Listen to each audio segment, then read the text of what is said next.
Hello again and welcome to another Mordian Glory Warhammer 40k video. In today's episode, I want to take you through step by step my tournament Death Korps of Krieg style army. We've got infantry, we've got artillery, we've even got some big wacky Forge World tanks as well. Is it any good? Probably not. Will I be taking it to a tournament soon? You're goddamn right I will. May the competitive meta tremble at the sight of this full-blown meme and theme army. And so without further ado, let's not mess around anymore. I'm super excited to go through this list. So let's fix bayonets, charge out into no man's land, and dive right into today's episode.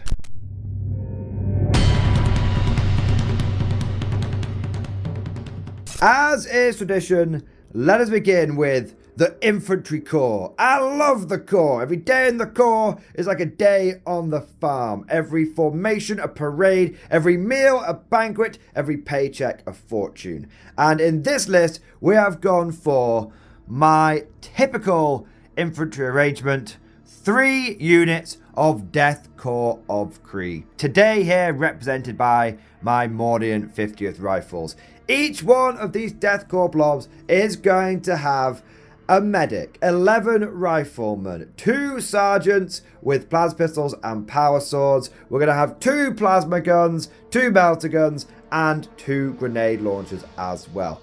I find this configuration of Death Korps to be highly effective. Not only have you got the bodies to absorb the casualties, but you have got an absolute buttload of special weapons too. Plasma, melter, grenade launcher, all of it strength 8, strength 9, it's high AP, it's decent damage, it can take on heavy infantry, it can take on regular infantry, it can even tear chunks out of light and heavy vehicles if you give it a chance.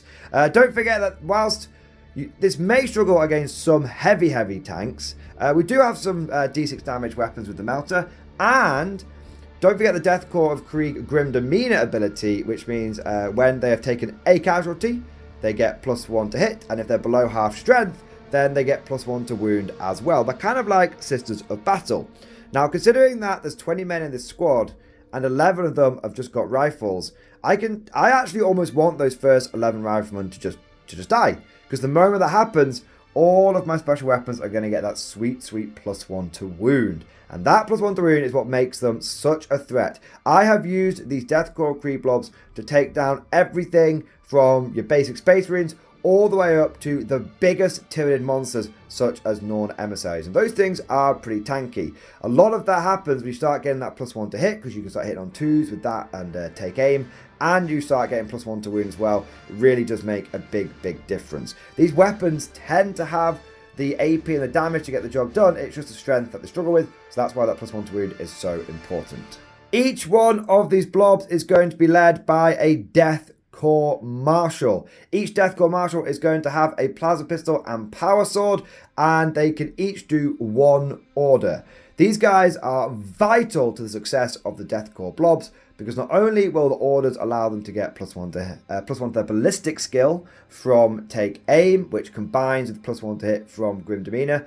I'm just going to head off the inevitable comments. Yes, Grim Demeanor and take aim do stack. One is increasing your ballistic skill, one is modifying your dice roll.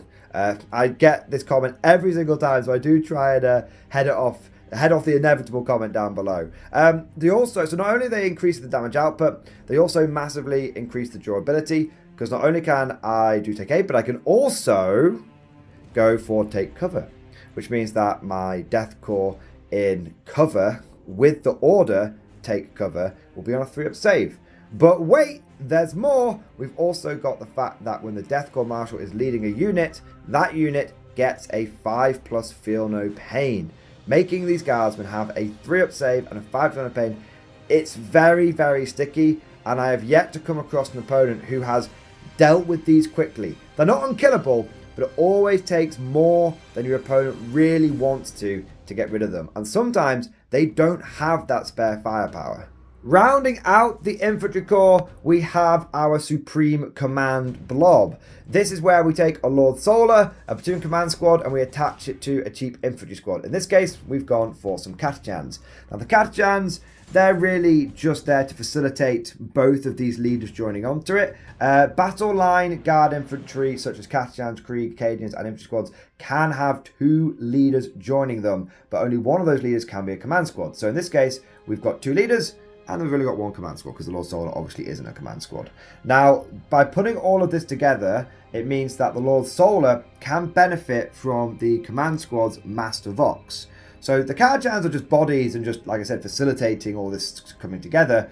And the overall combination means that the Lord Solar can now do his orders up to 24 inches away. It is an expensive combo. I think it comes in at 240 points, but it is vital because it means my Lord Solar can sit behind line of sight on an objective, just chilling out and do his orders to some of the big units far, far away. So he stays safe and he acts as that force multiplier. Just to go through the specific loadouts for these squads in case anyone's curious, we've got 2 flamers, sergeant and a Vox Gas in the Katjan squad, and then in the platoon command squad we've got a medic, a Master Vox, a plasma gun and a regimental standard, and we've also gone for an officer with a power fist and plasma pistol.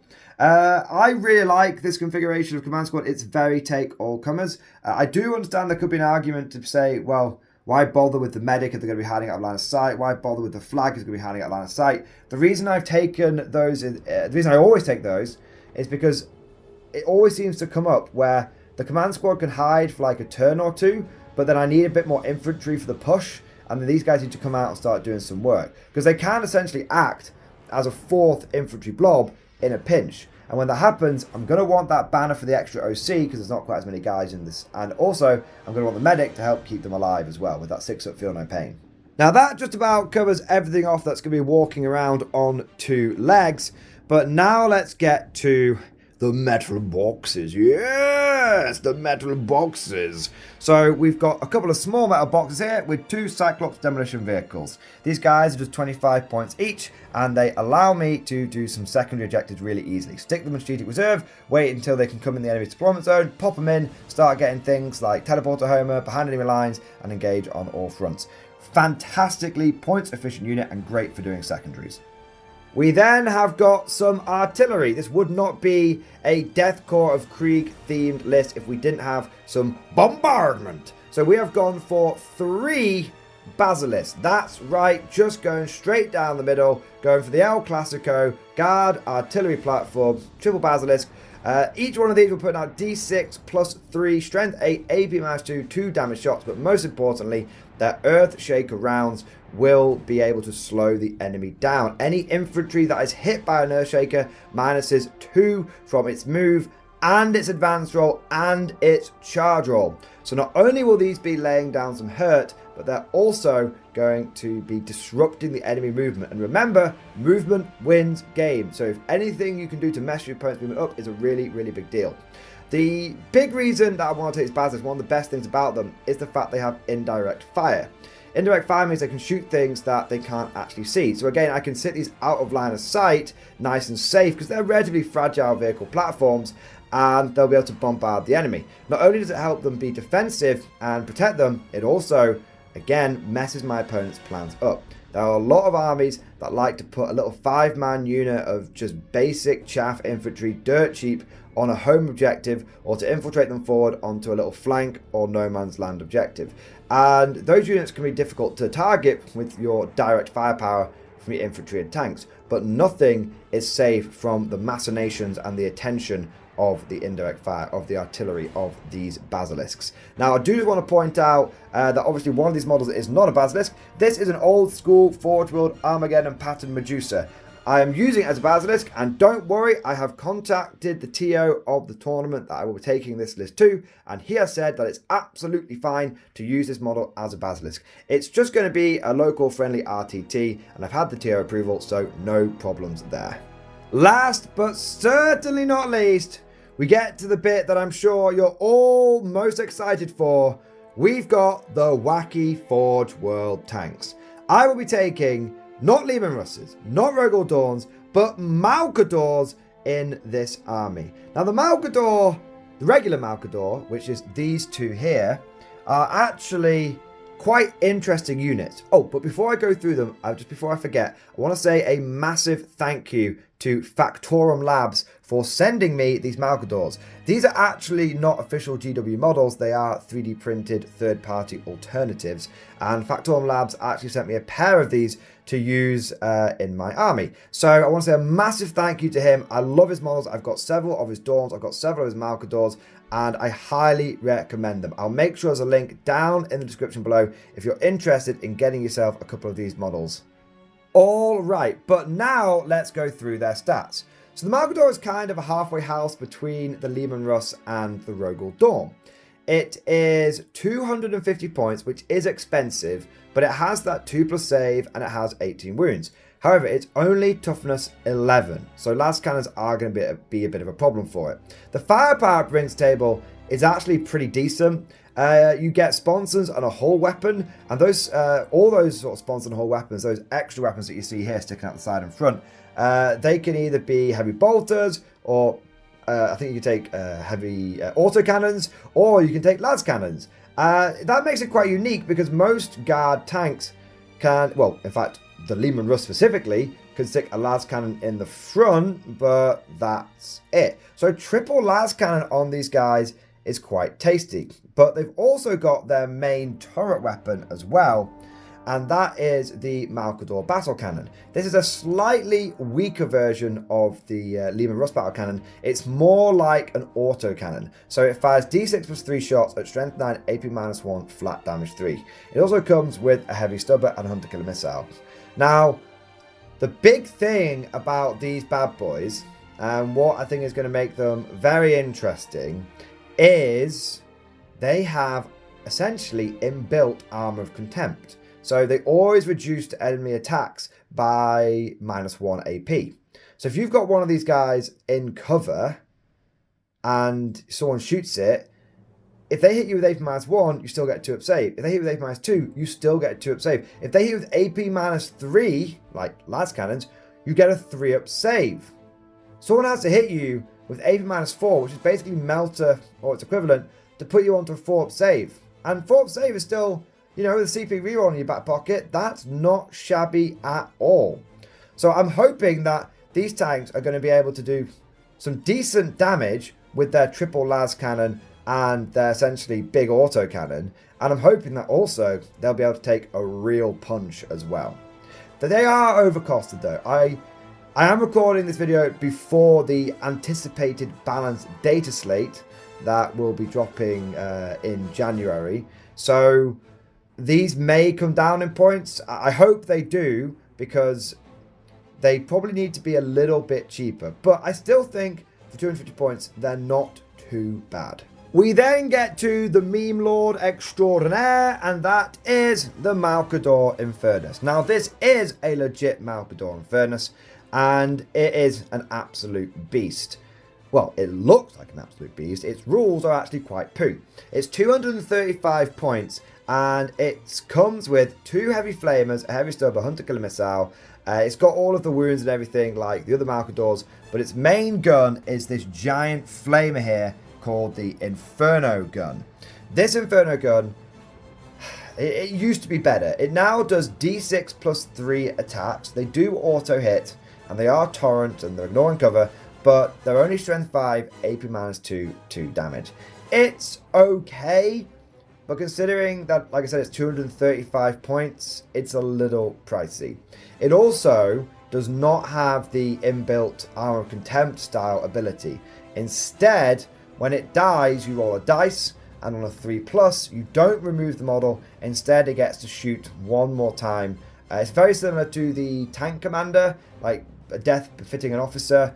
It's similar to that, except for it's going off on a 2+, like it does in Tank Commander, it goes off on a 3+. The big thing about the Malcador Infernus is that it's kind of a distraction card effects.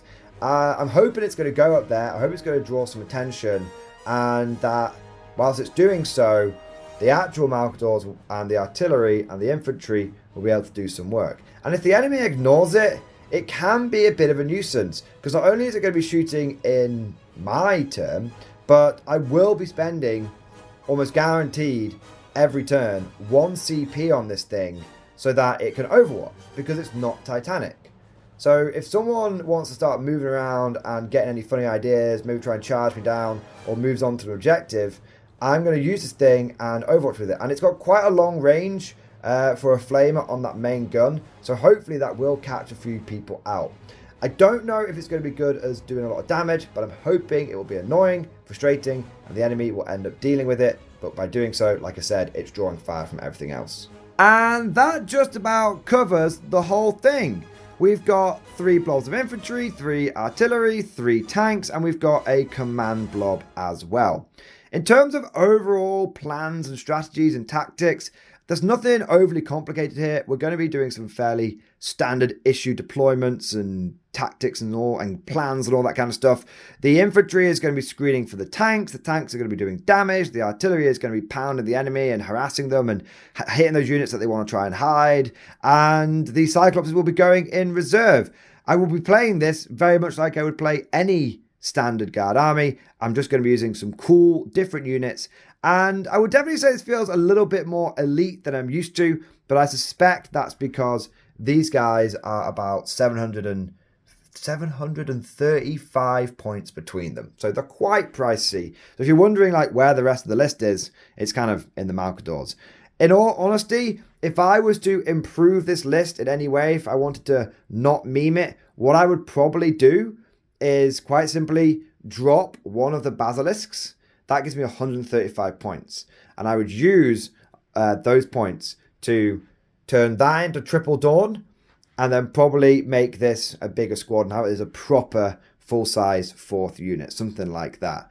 But that's not what we've gone for, and that's an idea that I can do in the future when I get my Triple Dawn, and I am working towards that. But let me know what you guys think down in the comments section below. How would you change or improve this list? And how do you think it's going to do at the tournament? Will I get a win or 2 under my belt? Or do you think this thing is going to go 0-3?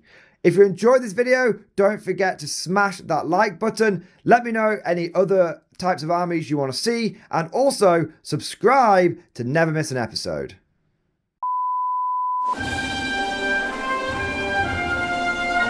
Would you like to know more?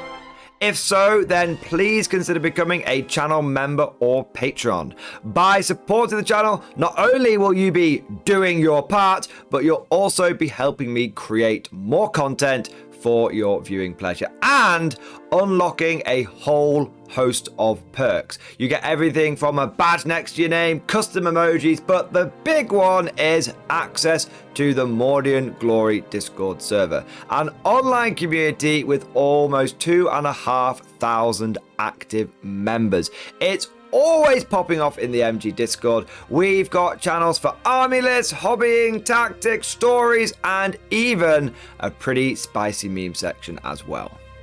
For all you greenhorns that wanted to see the Mordian glory hole, today is your lucky day.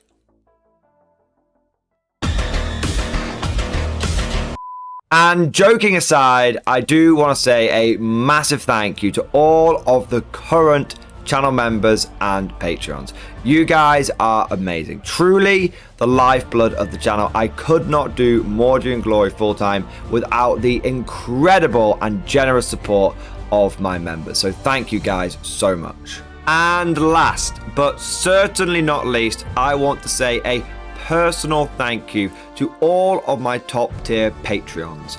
These are the War Masters, and they have truly gone above and beyond the call of duty. So a big shout out to Bon Bon Vert, Mad Larkin, Marcus Roberts, Mark Panconi, RJ Scorpion, Swordfish Trombone, John Stubbs, Nick Walsh, Diesel Fox, and August Varney. Thank you guys so much. Your incredible generosity is a massive part of how I'm able to do Mordian Glory full time, and it is a big driving force behind the channel. But I hope you all enjoyed today's video. Thank you for watching, and of course, as always, I'll see you guys next time.